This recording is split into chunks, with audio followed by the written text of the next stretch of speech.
Welcome everyone. I'm Kim Bremmer, your host today for another BoviNews webinar, bringing you experts from the field to help keep you up to date on the cattle industry's latest in technology, management, genetics, and more.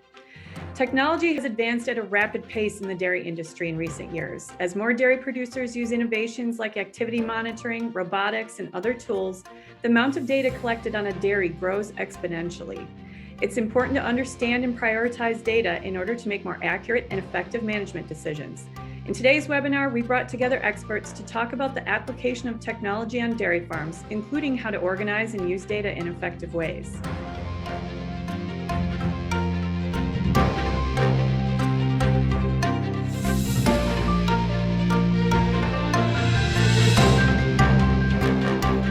Our first presenter today is Francisco Rodriguez. He was born and raised as a farmer and educated as a doctor of veterinary medicine and strategic marketing specialist.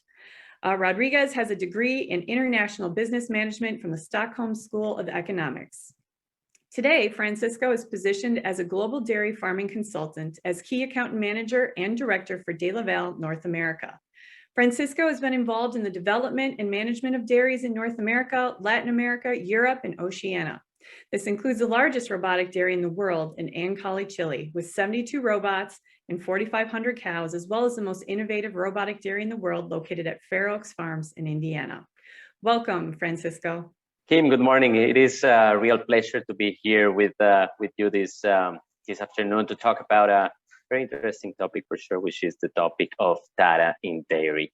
And when we look at sensors, when we look at this fascinating world of managing information and diagnosis and management of our cows based on technology, data is today the most important. And when we look at a holistic aspect, it is without a doubt simply the game changer of our industry. Then when we look at data in a holistic approach, why is it so relevant nowadays? Well, dairy farmers around the world, we are facing four main challenges. And when I say we, I am a dairy farmer as well. And we deal with food safety, work efficiency, farm profitability, and animal welfare. And how we approach those four in order to be more sustainable, this is what it's all about. And data is playing a major role on helping us understanding that so that we can manage our cows better and more efficiently. And based on that, I would like to invite us to think about data as different avenues that bring us to one centralized location, which is the purpose. And our purpose here is to manage our dairies in a more efficient, sustainable way. And I would like to invite us to think of the first avenue, which is performance. We use data on farms today to measure performance. And it starts at a very basic level. Our parlors, our devices are teaching us every single day how we can manage our cows better through that information, but not just the cows, also the labor, also how the traffic of these setups and these parlors is working, and the incidence of some of the events that are happening. So when we look at data to approach our dairies, we do it from a high level, and then we go into a more specific level. Let's say it is like a funnel, where we started looking at the dashboards, and then dashboards giving us general information. Then we go into what we call the session, or in the case of a rotary, for example, we will look at the rotation and how that is approaching from a session perspective. And then we end up with the more specific events of a milking. A drop of milk and a milking can tell us more about a cow than anything else. And we're connecting hundreds of data points every single day through all these devices that we have, even at our milking parlor. And then allowing us to manage our people, to provide feedback to our people, to manage our cows. And sometimes we wonder, what if cows, they could talk, right? And that brings us to the next level, which is big data. So the first thing is performance through all these devices, but then the second point is big data. And it's when we start talking about sensors and what the role of sensors is, which is within all these big data ecosystem. And then how the cow is providing us with several data points so that we can measure how she's doing. So let's start with the most basic one, which is, of course, the activity meter, which is telling us how active that cow is and what the changes in behavior are. But that cow can also send us a drop of milk, which give us two kinds of information. We can have an online cell counter to know how she's doing in the udder health. But also we have technologies such as her navigator, where we can measure progesterone. So we know if she's in heat, if she's pregnant, if she has aborted, luteal cyst, follicular cyst. We can measure BHB, beta hydroxybutyrate. We can measure urea. And with all that, only from one drop of milk. We can also use her body, her image, for body condition scoring. And all these technologies provide us with information that is raw information. But then today what we do is we collect all that into a brain, which is called a biomodel. So when we integrate all those data points and all those entry of information from the cow's movement, the cow's image, and even her milk or the milking procedure, all that goes into this brain and this biomodel, which is allowing us to do something that is fantastic, predicting and managing our future. And that we do through what we call indexes, which is the combination of all this information allowing us to produce, for example, a cow health index, which in the future could be specific to fresh cow index, close-up cow index, and many others that will allow us, through all this technology, predict and work proactively towards the future. Then is when it comes, again, how we manage the information at a general level. It starts from a benchmarking perspective, then it goes down to managing groups, and then it comes down to one very important concept, the concept of management by exception. Focus your time and your effort on the cows that really need help, and let the majority of the cows just produce. So you focus your effort in a more efficient way and make specific actions on those animals that need it the most. Number 3, in our holistic approach to data, is machine learning and artificial intelligence. Robots learn from data every single day. We think that they are just milking cows and teaching us, but it's the opposite actually. Robots learn every single day of what they are doing so that they can do better next time. So every time a cow comes into a robot, we're seeing the teats, we're evaluating how the shape of the udder, how everything is changing, so that next time we see that cow, we can be more accurate, we can be faster, we can be better. So machine learning and the holistic approach to that becomes another very important aspect of data in dairy. And last but not least, when we put performance, we put big data, and we put machine learning and artificial intelligence, all of the sudden we build a data-driven ecosystem that allows us to manage our cows in a way more efficient way. And how does it work, for example, with a robotic modular growth model? So let's say we have our parlor, we have all data coming into our system, where 80% of the labor demand is focused on 20% of the cows. Then all the other 80% of the cows go and work in environments where through sensors, we can really apply the concepts of management by exception. And then those cows are teaching us and giving us information every single day about their movement, their health status. And of course, when they come to the robot, now the robot is learning about these cows, is performing way better, and providing us with information that then can be integrated into self-sustained manure management system, power generation systems, and what we are seeing coming into the pipeline very soon, even robotic feeding modules, where we integrate the feed of the cow milking and cow feeding itself, and then the nutrient manure aspects, and then all they cycle back into the same system. And this is why today we think that data needs to be considered in a holistic approach so that it allows us to manage our farms in a more profitable, sustainable way. Thank you very much.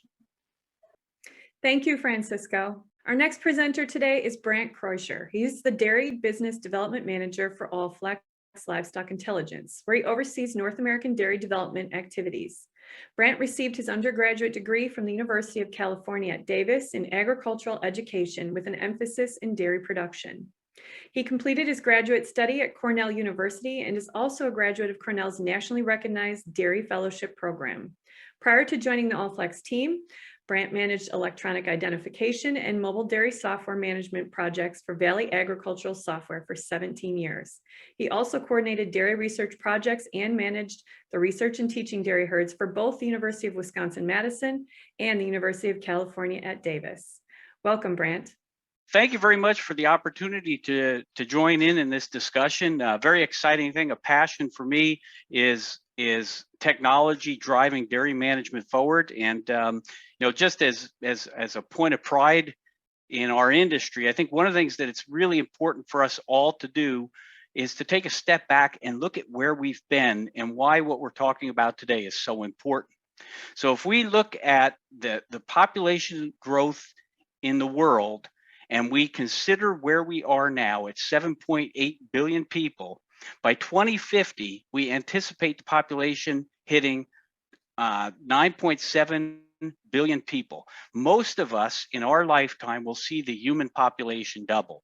And when you put that in context and you think about what we're doing as an industry to feed the world, it's a profound thing. It took 200,000 years for humanity to reach 1 billion people, and it took us a little over 200 years to reach 7.8 billion.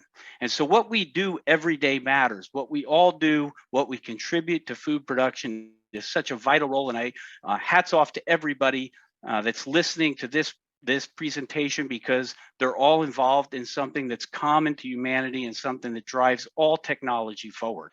When we free up people to delve into new things, new technologies, and promote advancements. So again, thank you to everybody for their participation in what is truly a noble cause. So as we speak about monitoring, to me, it's a really kind of an interesting discussion, because what we see today is we see incredible amounts of data being brought together.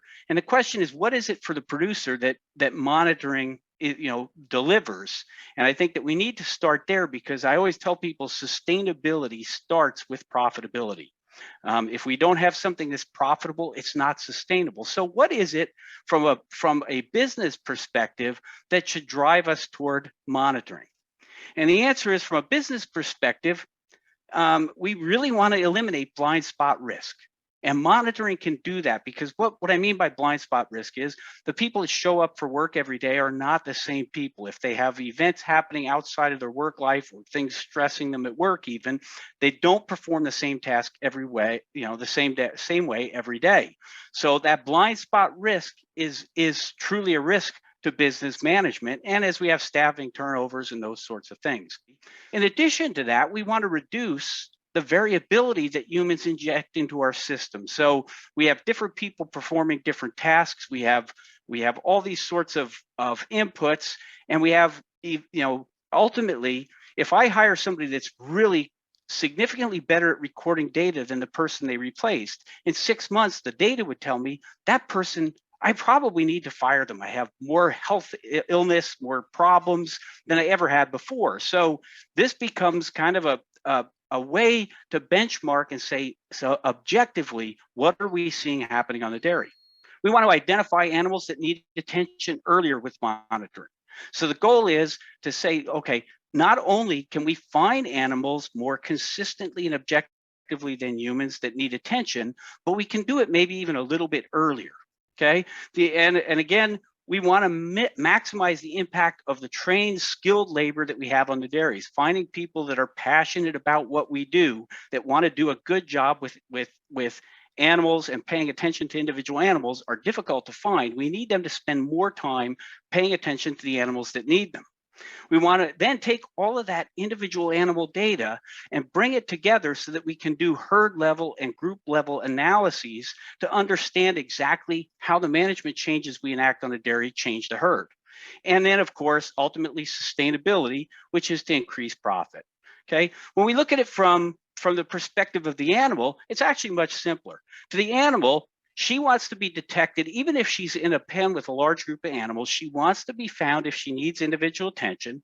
And probably more importantly, she wants to be left alone if she doesn't need individual attention. So the best thing we can do for most of the cows in our herd, probably on the order of 95 to 98% of them on a given day, is to leave them alone and let them be cows. The cows that need attention, we want to find with minimum disruption to the majority of cows that are just going about their productive day. There's also the consumer perspective to monitoring. What does from a consumer's perspective, what are they focused on? What are the things that they see as important to monitoring? So ultimately, we see improved animal welfare.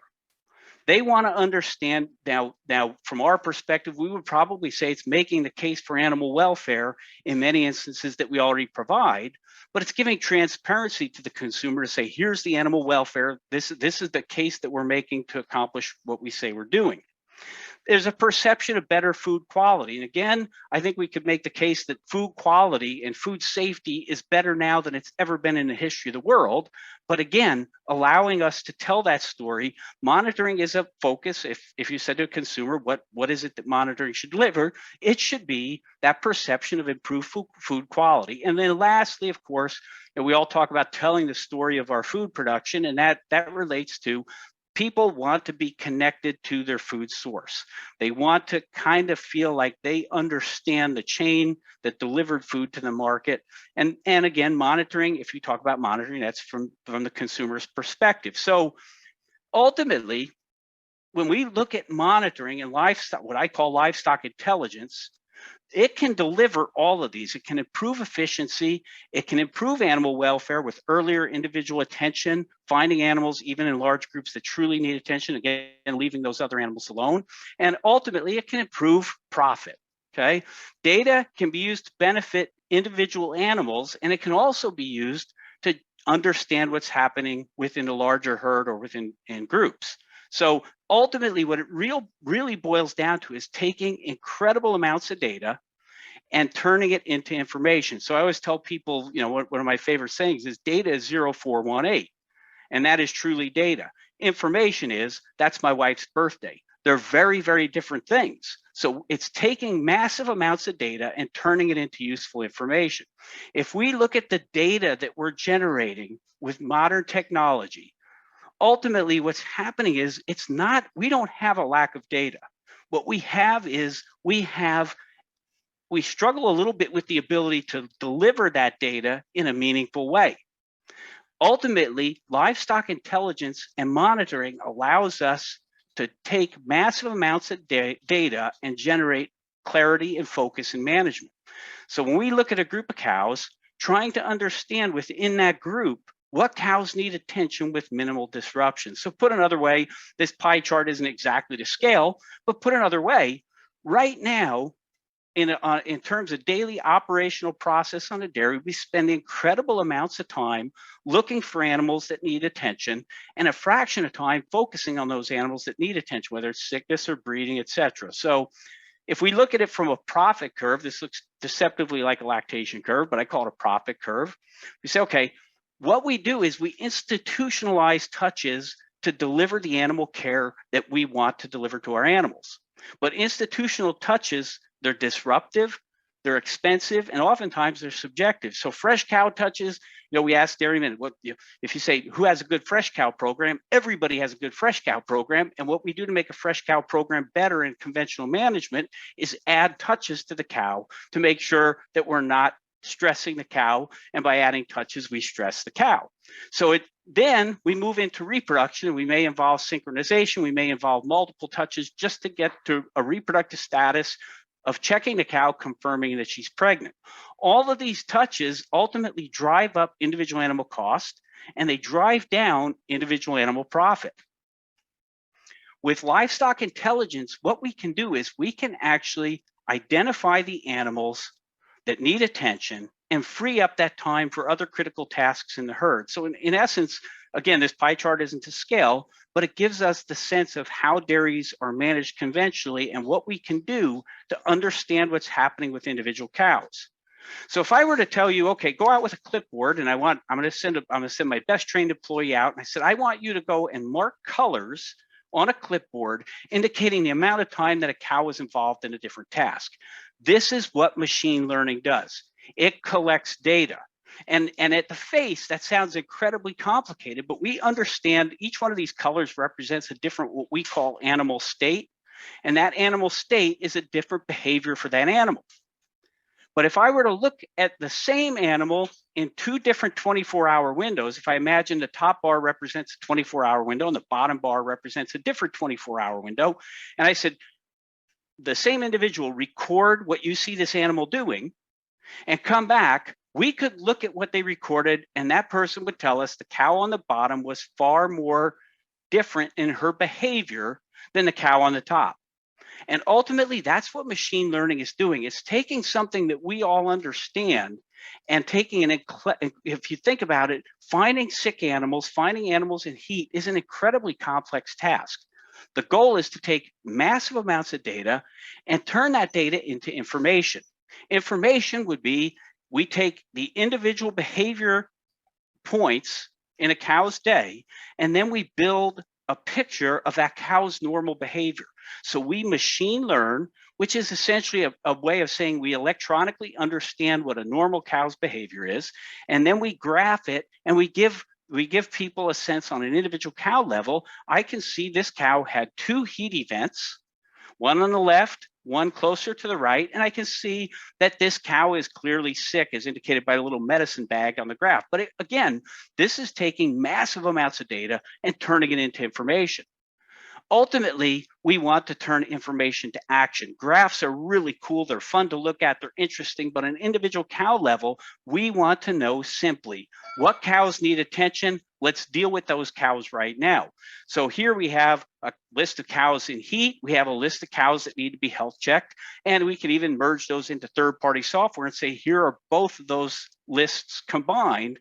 But ultimately, we want to say, these are the cows that we need labor to focus on. We need skilled labor to look at and eliminate touching all the cows that don't need any attention today. Now we take this data on individual cows and we bring it together into group level understanding. So this, just really quickly, there's multiple things here. The violet color is rumination, the blue color is eating time, and the dark maroon color is actually panting or heavy breathing. And here's an example where we took group data and we said, okay, how can we get better insight into what a group needs? This was a herd in California. They said it cools off at night, so we don't need cooling in the barns. They discovered when they put the system in, we can see if you look at the red bar there, that's the nighttime window on the left-hand side.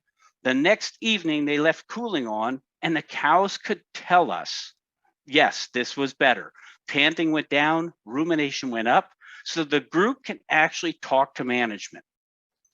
Okay, again, if we look at just understanding group routines, this is one of my favorite graphs, and normally I'll not put a legend on it, and I'll say, look at the left-hand graph and tell me how many times a day this herd milks this group of cows. And it's pretty straightforward. Without understanding anything more about the insights that this graph provides, we can look and see things with activity and rumination and patterns on the dairy that ultimately seismically change the way we manage a dairy.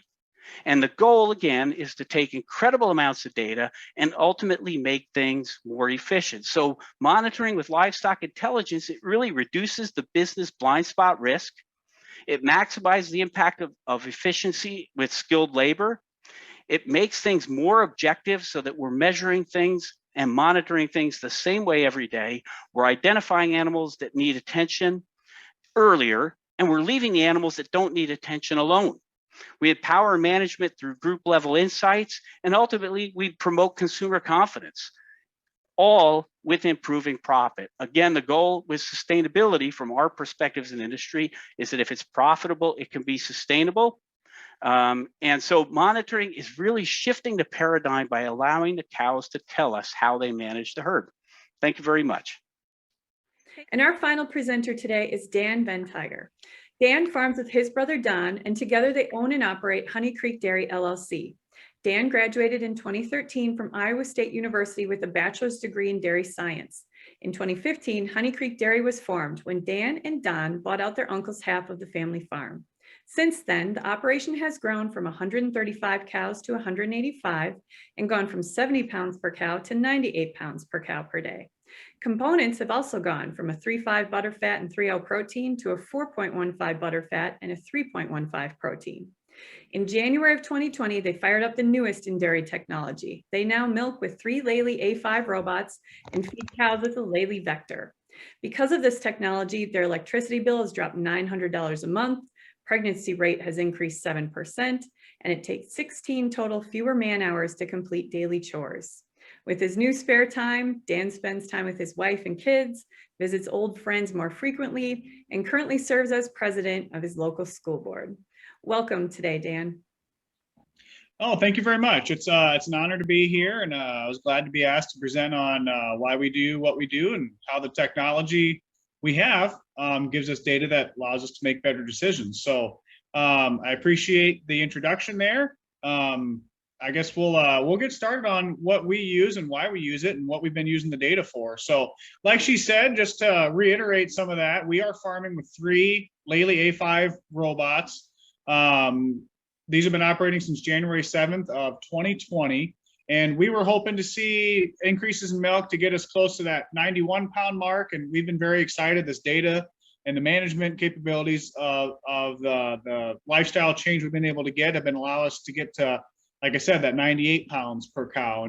And the bigger increases we've been able to see have been on energy corrected milk as well. Like she had mentioned, we're sitting around 107 to sometimes we've seen about 110 on energy corrected milk. So what sets us apart is the amount of data we can get is a little bit different than what even the previous gentleman had talked about. We certainly use those activity monitoring systems, but we're able to get data on the feeding side of things too because of our vector. We can see more accurate dry matter intakes, but we're also getting other feed data about the feed types we're using. So the Lely Vector, for those who aren't familiar, what that's doing is it's dumping feed every 2 to 3 hours. And so we're getting data on all those feed dumps, how accurate it was, how much of each ingredient went in the mix. And so we're getting statistics on the accuracy of every load, the time of delivery, and we're getting dry matter intakes. We can get it on, every few hours or every day. So this vector is dumping feed to our milk cows very frequently. Going into why we made this decision though, it started in 2019. We were spending about 8+ hours, a minimum of 8 hours in our milking parlor, just me, my brother, and my dad. My brother and my dad did most of the milking, and I took care of the feed management and cleaning the freestall barns. We had 3 pens. My dad was getting up there in age. He's getting closer to the point where he needs to slow down or retire. Personally, I was spending about 1,500 hours a year in a skid loader, something that I didn't go to school for. I wasn't overly passionate about running machinery or skid loaders, but it was a job that needed to be done. And on a family farm, when there's a job that needs to be done, whoever's available is going to do it. So that's where I settled in at. And we also wanted to spend more time with family. And whatever brand of robot you have, you hear good things about the lifestyle change those have been able to afford. There's certain things on a data level for these robots, whether it's the milking robots or the vector, which again is the feeding robot. There's certain things we look at on a daily basis or a weekly basis, or things we just kind of monitor for red flags. So I'll start off with kind of what we look at, and I do a lot of the farm management. So if I say I'm not trying to isolate myself as the sole farmer here, but usually on the farm, I take care of a lot of the data management. My brother and my dad are responsible for a lot of just the general daily grind chores, stalls, and those kind of things. So I don't want the I to come off as selfish, but it's the data that I look at every day. And so we have what's called our Lely dashboard. Every brand has a different things they highlight on the farmer's computer. So there's certain things that pop up on our screen that I'll look at every day. And what's nice about having the robots and the vector is I get robot reports that are more cow performance specific and things I need to look at. And I also get vector reports. So we'll start with the vector reports. There's certain ones I like to look at for the vector, and the one I kind of just try to keep an eye on. It's not necessarily one I have to check every day, but what I really like about the vector is I can get an overall feed type and cost and quantity usage every day. So every day I'll get a summary of how much robot pellet was fed, how much corn silage, cottonseed, haylage, molasses product, dry cow mineral, milk cow mineral, how much of that was used every day. back when the way we were feeding things, I could probably do that, but it would have required either a lot of handwriting and keeping track, which is possible, but very cumbersome. And we weren't quite big enough to afford or justify some of the more automated TMR trackers. And we also didn't have dedicated mixer tractors and skid loaders. Some of these things were used for several different jobs. Being on a smaller dairy, we utilize those pieces of equipment for many different things. So this gives me the ability where if I open this bag of corn silage on January 5th, and it's gone on March 15th, let's say I emptied it today, I can hop on T4C and see how much the vector used, and I can correlate that to how much I thought I had. Now, if you really wanted to be accurate, what's really cool is if you weighed all your loads coming in, which we don't have the capability for, but maybe someday we will, you could get a real life snapshot of here's how much I put in the bag, here's how much went into the cow. And it would really give you the ability to see those numbers on what your shrink loss was. So this is something I look at every day just to plan my inventory too for milk cow mineral or ground corn. If I get an average of how much I'm using per day, I know how much I need to order, how often I need to check bins, etc. And again, some of this can be done even without this technology, but it becomes a lot more cumbersome. And when it's just me, my dad, and my brother, and kind of soon to be just me and my brother, the easier and faster we can make these reports, the more likely we are to use them. We also look at feed intake per day. So the vector gives us dry matter and as fed and mineral usage on every cow per day. On those same kind of graphs, it gives us our overall rumination minutes. And what I find fascinating about this report is whenever we do like a vector repair day, or not repair day, but a maintenance day, so charging port, belts, tires, something like that, you can tell that the vector was off for 4 hours. Well, we'll bump up the feed the day before, so the cows aren't out of feed, but you can tell that they aren't getting as many frequent feed dumps. And we'll see that rumination drop 20, 30 minutes. And I've often found that to be fascinating. So this is something, again, just kind of a red flag. If everything's okay, we don't really monitor it too much. We just kind of look at it every day and breeze through it. Also with the vector that we like is we have our freestall barn broke out into 2 halves. We have a first lactation pen. On the south side of the barn, we have all of our mature cows. And I have 2 fences, it's called, on the mature cow side. So the vector dumps to 2 different set of headlocks. Reason for that is the closer set of headlocks is closer to the robot, so the cows hit that one more frequently. So the other report I look at is our feeding overview report, and it tells me the number of animals that were fed in every fence, how many times it fed that fence, total roughage, minerals, sugar blend, it's a molasses whey product, and how much robot pellet we fed that day. And it also gives us a dry matter intake on average across the herd or per fence. What we really like too, as long as we update the prices for these figures, it gives me every day how much it costs me to feed my cows on that day. We also look at vector feed rounds is what we call that report. It's just a daily summary of everything, the MFR, the mixing feeding robot, that's the tub that actually drives around the barn, what that did in that specific day. So I like to look at this if the cows went down on rumination, or sometimes if I put an ingredient in the kitchen and I don't put it in there quite properly, sometimes the grabber can take longer to fill a load. So I can look at this report and see, well, how many hours was there between loads? And I can try to understand if there was some consistency issues with loading, or not consistency, but time delay issues with loading. It also just gives me an idea of how many batches or what time of day we're seeing the dumps take place most often at.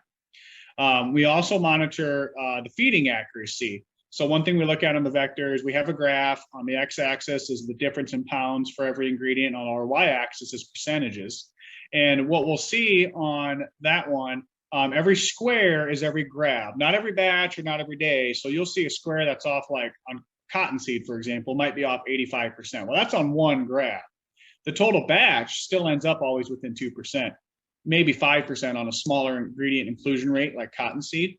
But we're seeing the overall accuracy of this vector system as high as 98.5%, and we've probably settled in lowest around 96%. So it's doing a very phenomenal job, and we like seeing those data numbers.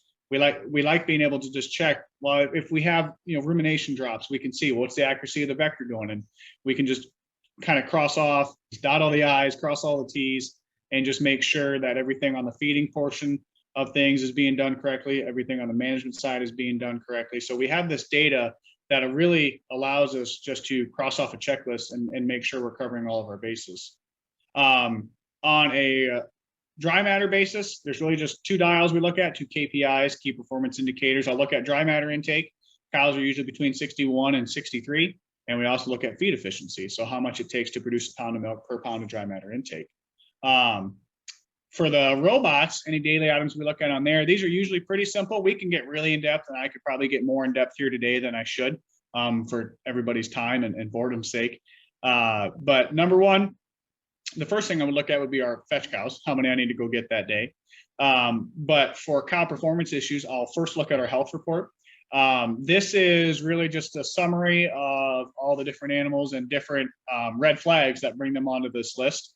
So on the slide that I put in the presentation, you can see like number one is 885. So funny thing there is her collar. We're having an issue with the tag on there. It's not quite reading her rumination right. And so you can see her rumination minutes are practically null. So that's something we just got to fix. But the other ones are fresh cows that, just moved down to the pen. So, they're just getting reacclimated. Other ones, they might pop on the list because their conductivity might have went high, and we'll paddle them and just confirm that, or we'll watch their somatic cell and their somatic cell readers too. So if they pop on this list, it doesn't automatically mean, we have a health issue, but it's something, hey, we need to monitor this cow, keep an eye on her. And many times we look at them, they're fine, or this is just a way to kind of cross verify what is or isn't wrong with them. The next thing we'll look at, which kind of, again, everyday chore, everything farmers should look at, is heat probability. So on the day I pulled the slide, we had one animal, cow 579. She's 22 days since the last time I bred her. So odds are that's a heat. We'll check that every day and make sure we're getting those cows inseminated on time. I also look at other health lists just to make sure we're not having any flare-ups of somatic or mastitis. So on this list, there's always 15 or 16 of them. And sometimes we'll see things that just say abnormal. Well, oftentimes that's a fresh cow, or if a cow wasn't heat and dropped on milk, we'll just see that consistency of her milk change because it's just diluted a little bit differently when she fell off on milk production, whether it was due to a heat or maybe a lameness issue. So one of these things that just because they're on here, I don't check every one of these cows every day. But if I see one on here for a couple of days in a row, we'll look at her, or if the conductivity really is skyrocketed high, we'll take a look at it. So it's just another tool that we can look at these cows, and being that we know the cows well, it helps us just better our judgment whether or not we need to intervene for this animal. We also look at a report that I made. It's just our overall cow performance. I can see their butterfat, protein, and somatic on here. Many times on here, I'll keep it sorted by lactation days so I can monitor how those cows within the first 21 days are doing, what their production average is, how long they've been away from the robot, average milk yield, milk speed, rumination, all those kind of things that just in one little area, I can get a snapshot of those 21-day in milk cows. What we've seen as a farm, what's improved is our cow health has been phenomenal, especially in the last 6 months. We used to average, I remember when I got home from college, we were about as basic as it could get. We were just in the parlor, TMR mixer.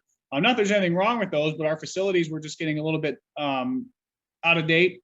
And my uncle was getting up there in age. He was a great dairyman for a long time, but as things started progressing and we were getting a little bit more production, we were just seeing some issues with our dry cow housing and those type of things. So I remember when I got home from school, I think we had 15 or 16 DAs in that 1 year. And last year and this year, we've had one or maybe two. So that comes out to a negligible percentage rate. We're seeing 5 or 6 cows per year on antibiotic treatment, whether that would be for one of those DAs or if I might have to use an intramammary product for a mastitis. Like I mentioned earlier, our production, we were 90 to 92 pounds of energy corrected milk. We've been able to consistently be 106, 108. And it's been exciting in the last 2 weeks here. We've seen it even get up to 110, 111. Repro has always been good. We've always been above 30% on preg rate, but we've been able to see those jumps into 37 or 40 or even a little bit higher a couple months, 41, 42. And this is more personal, but for us, being able to manage all this data and look at these cows has been able just to improve our quality of life. And the robots have had a huge part of that. I'm in every night at 5. I get to serve on the school board.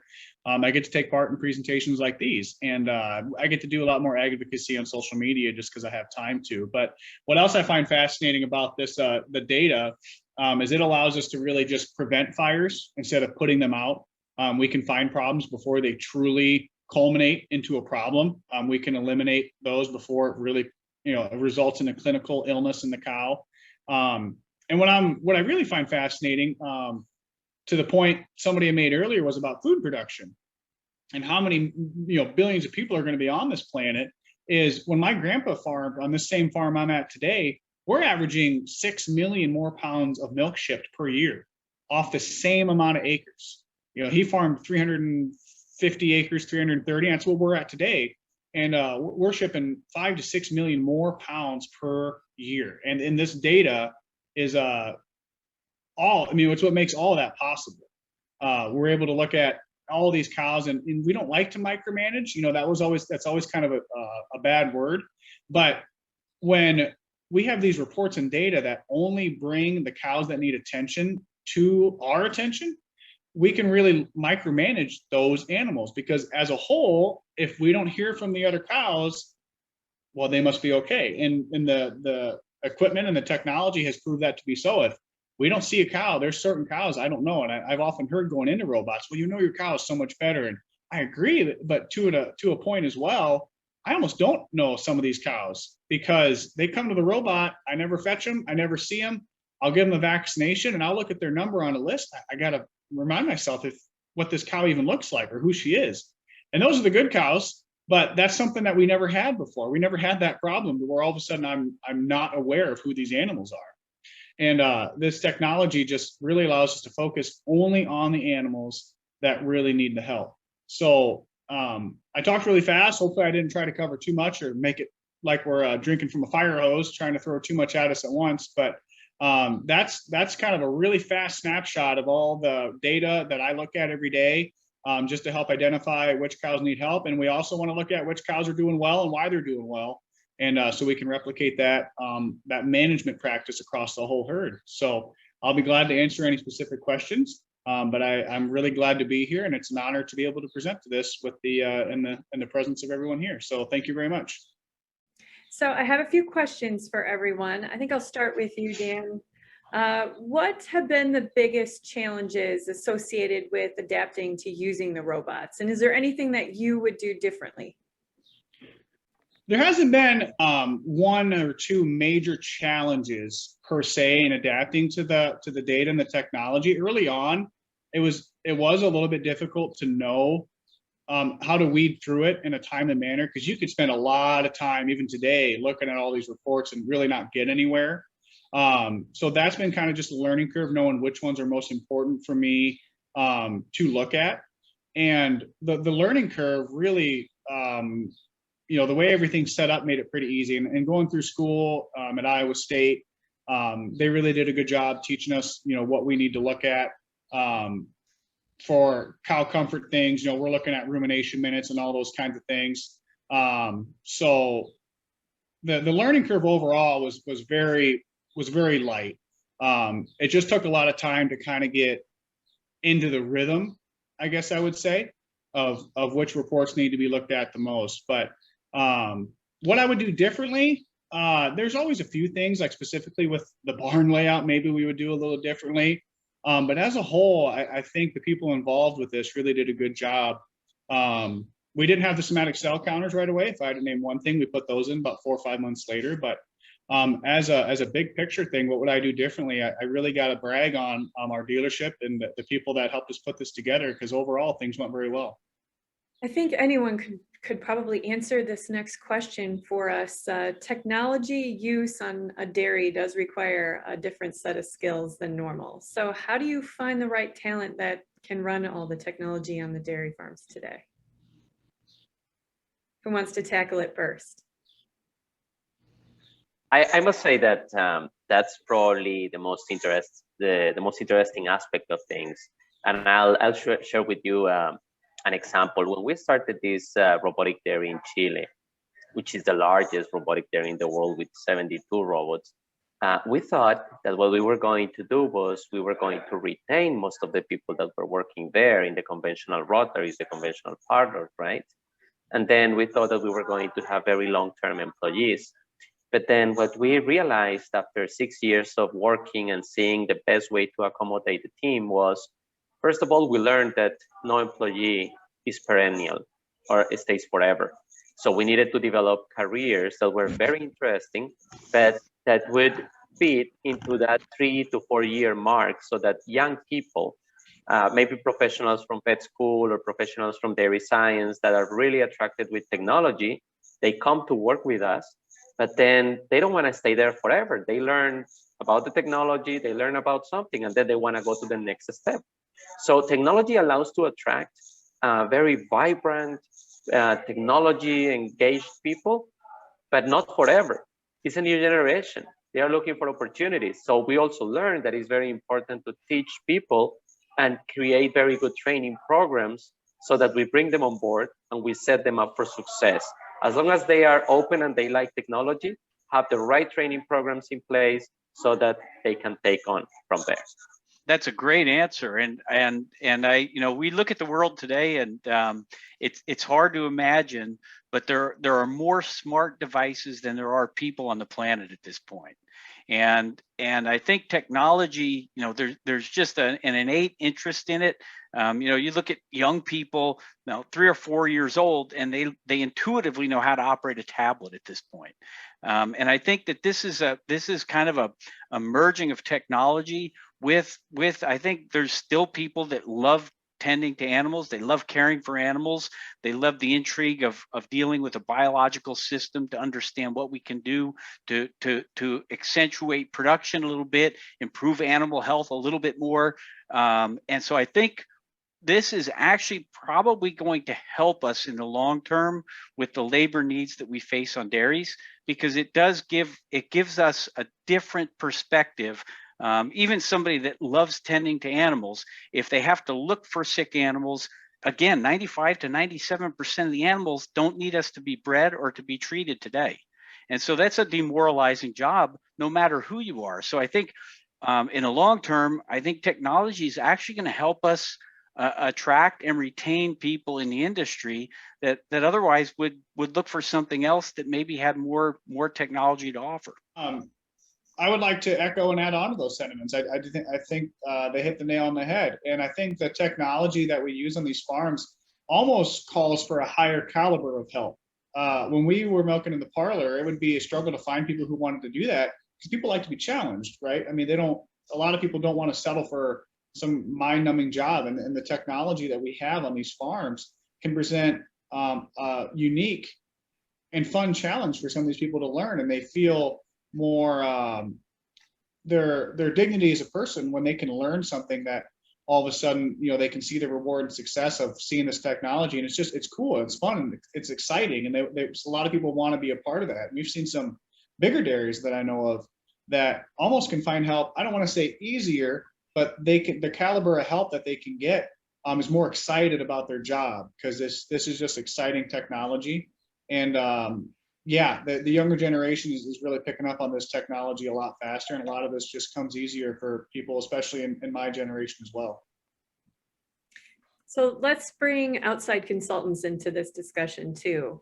How much training or education do you provide nutritionists or veterinarians and other consultants about how to utilize the information that comes from your technologies? This is for Brandt and Francisco. So, I mean, again, an excellent question, because I think the resources, I tell people I'm not a veterinarian, my wife is, but I stayed at a Holiday Inn Express. So that was a joke, but as a veterinarian, they want to be challenged as well. And so the veterinary profession, I think they're interested in A, how can they help their clients advance, and B, how can they stay engaged in learning, because they, consultant nutritionists, veterinarians tend to be inquisitive people to begin with. So with the monitoring system, the way we deploy it, we have a technical team that will help set up the structure, the hardware. That's not the interesting part. That's not the part that would interest the consulting base. But then we have a monitoring success team that helps deploy it on the dairy and helps make sure that it's delivering what management needs.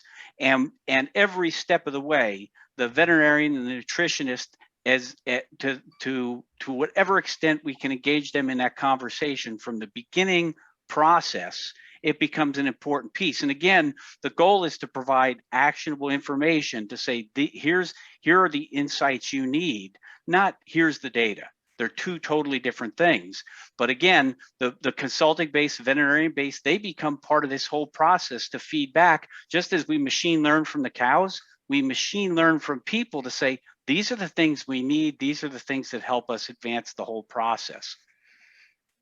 In our case, it has been inspiring because as dairy evolves, veterinarians and nutritionists have evolved too. And the young ones, the ones that are graduating right now, they find such an interest for this kind of facilities and programs that they are coming to us really asking for help and education. And when you really look around the world, there are not many universities or programs that provide this kind of insights about technology and the greatest and latest. So as companies, we have stepped up and created programs to do that. So for example, at DeLaval, we have the Robotic Farming Academy, and we offer dairy management advisory trainings level 1 and level 2, so that they can come to our labs, they come to with us, visit some dairies and start learning on how to create the right processes and procedures on farm. So it is also based on demand. So there are nutritionists and veterinarians or clinics or feeding companies that would say, hey, we require help here, or we would like to have a training. So we have a full team of dairy advisors across North America, which the main purpose is to support our dealership network and the needs of independent consultants like veterinary clinics or like feeding companies, because we understand this is all about teamwork. And Dan, how much do you rely on outside consultants to help you manage information? And what are your expectations for your team of consultants? Well, our team would consist of our nutritionist, Jake Gensler with Profit Point Consulting, our veterinarian here at our local clinic, and then our FMS advisors through Laley, our Leah Lang, and we also work through Ben Thorpe with the Vector, and then Tom Sauerman has helped out with that too. And everybody on that team has done a good job of really showing us on the farm what we need to look at. The training I've gone through at Iowa State, which granted was back in 2013 when I graduated already, but many of the things that I learned back then are still applicable for me today. And so when we talk about relying on outside consultants, I bet 80% of the work is really done between me and our nutritionist. What's really nice about the technology we have today is he can be an hour away and he can log on to the computer remotely, look at the dashboard, see how cows are doing, or if I can call him and say, hey, what do you think of this cow? Or hey, I noticed the cows are down a little bit today, and he'll look at this or that. So when we look at, using these outside consultants to manage information, I got to give credit to everybody, on our team. Their goal is really to make sure that we know, me and especially our nutritionist Jake, we know what we need to look at every day, and we're always learning all the time. So if we say, hey, how can we figure out, to check out this parameter or that parameter, they're doing a good job of creating those reports and helping us just make sure we can, stay on our feet every day with what information we need. So I guess to truly answer your question of how much do we rely on those outside consultants, it's a large part of our job, but for the most part, between us and our nutritionists, we like to do as much of it as we can internally, just because we're the ones that know our animals and our herd the best. Technology can take a significant investment. What's a realistic time period to pay back on the investment? And what's a typical return? What should producers expect? I'd be happy to jump in on that, at least initially. And, clearly, again, I go back to sustainability and profitability, right? We can have profitability that isn't sustainable, but we can never have sustainability that isn't profitable. And so the question is always, how do you determine the return on investment? And when I started, I thought, well, I kind of have a sense of how some dairy management software works, and I think I can pull this all together and get a good idea. I think in the long run, the returns are different. So if we are excelling dramatically at sick cow detection, it comes at a cost. If we're excelling in reproduction, there's a cost involved with lockup time. There's a cost involved with finding the sick animals, all those sorts of things. So if we're doing really well at that, there's a cost. If we're not, there's clearly a cost. So it varies. And so what we'll do is we'll kind of go through an exercise that I think is just a good place to start no matter what, and a good exercise for every producer to say, what does it cost? What does metritis cost my business? What does mastitis cost my business? Overall sickness, and then what would happen if I shifted the incidence of this of disease, or I shifted peak milk by a half a pound? What are the returns on that? And when we go through all these permutations, generally what we find is that depends on the situation and where the dairy starts. But we're on the order of 12 to 18 months as a return on investment on monitoring. Could be a little bit more, could be a little bit less, but that's kind of where we see the ultimate return on livestock intelligence. Yeah, it varies from a case to case. It is really different. The return on investment on an activity caller or a herd navigator or a teat spray robot or a rotary or a VMS voluntary milking system single box robot is completely different. It can go from months up to years, right? So it's very important that any person that is interested in technology really look to a good advisor that can help them put the plan together and go through the return on investment. That would be my best advice. Each case is different. Each case needs a proper discussion and set the right expectations so that we are set up for success. And Francisco and Brandt, what have been some best management practices adopted by your customers that have allowed them to manage and use the data effectively? I would say the first one is the peer groups. That's something that I'm a big proponent. I really think they do a great job. Is allowing producers or helping them to get together, exchange experiences. Because with robotics and with cow monitoring and the latest, there are no books. There has been very little written about this. So it's from talking to others that we really learn on how to advance this industry and this segment forward. That is the number one. And then after that, there is several educational webinars like this one and other procedures and best practices books. But outside of that, that would be my main recommendation. And I interpret the question a little bit differently. Like I guess I see this question as more, how has it changed the way producers view things? Is that a fair statement, or how it's changed your business? Is that the perspective of the question? Yes. So, and I think to Francisco's point, peer groups are a really, really big useful tool. And it's interesting because if you give producers a reason to get together, the conversations are always lively, and they may not go the direction that you thought they were going to go. And in some cases, it may not involve the technologies that we're here to talk about today, but they're always good conversations. And ultimately, it does advance what our understanding what the industry needs. It understands how, it helps them advance how each of them are using the tools that we attempt to deliver to the market. But ultimately, it's the technology that we're delivering today transforms management. It changes the way we look at things. And I admire people that are really good at milking cows.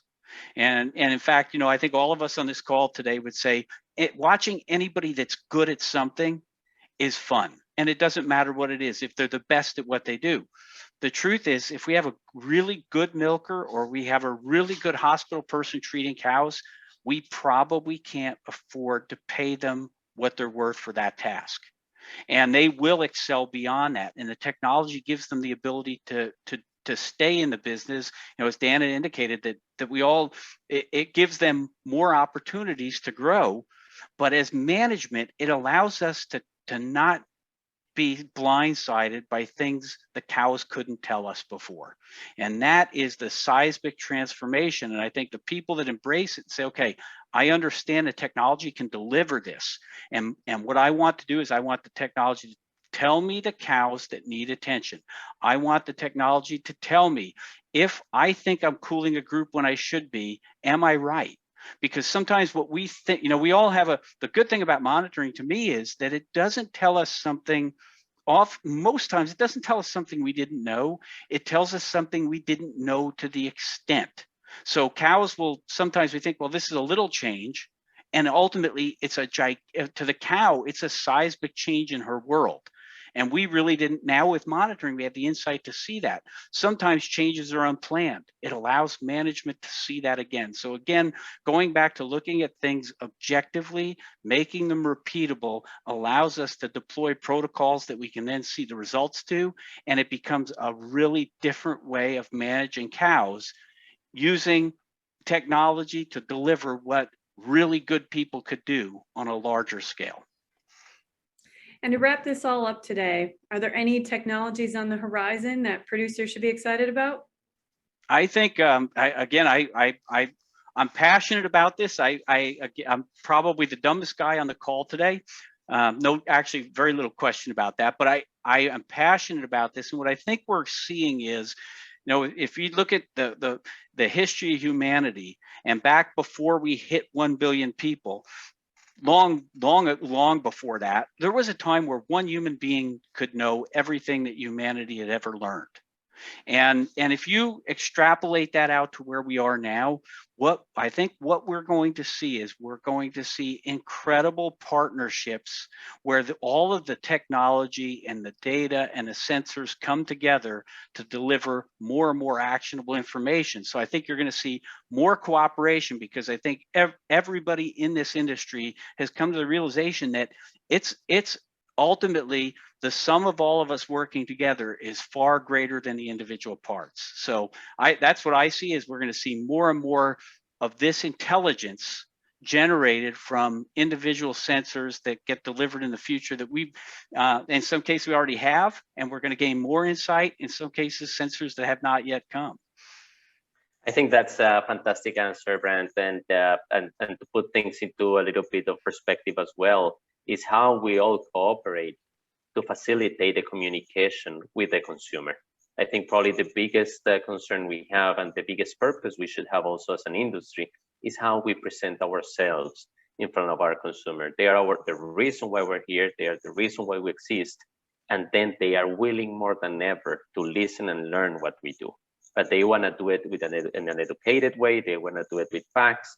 And then is what we can articulate amongst the different actors of the entire value chain, and then come with good information for those very hungry consumers that we have. I guess as a producer, for technologies on the horizon, I do think there's some things to be excited about with the feeding technologies coming about from several different companies. For us, that's obviously the vector. We've just seen so many leaps and bounds with cow health and cow production, and this is kind of new in terms of technology. Robots have been around for a couple decades now, and I think we're seeing a lot of interest in our automated feeding, and I'm just eager to see where that part, from a producer standpoint, where that goes moving forward. So that's all I have. I think the other gentlemen contributed a lot to their answer, and I would disagree with Brandt. I don't think he's the dumbest person in the room, so I think I'd have to take that one. Dan, very little question to that. But I overcome my intellectual capabilities, or lack thereof, with enthusiasm. And I just want to say, I can't express the passion that I feel to be a part of this, a small part of this industry, because it is change. When you think about where we've been and where we're going, that food production has outpaced population growth. It's absolutely you that's done this, Dan, and we've been a small part of it.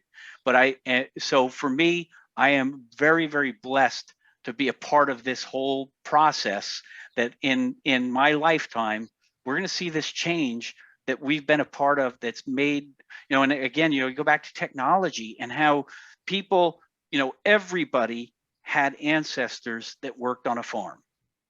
Now we look at the percentage of the population that's working on the farm, and the percentage of the population is driving technology forward that ultimately helps food production. It's a profound thing. So I just want to thank everybody for allowing me to be a small part of this.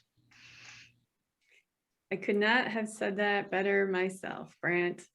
My thanks to Francisco, Brandt, and Dan for joining us and sharing your invaluable expertise and experience. Thanks for tuning in with us today. Don't forget to subscribe to the BoviNews channel on YouTube, and we'll see you next time on another BoviNews webinar.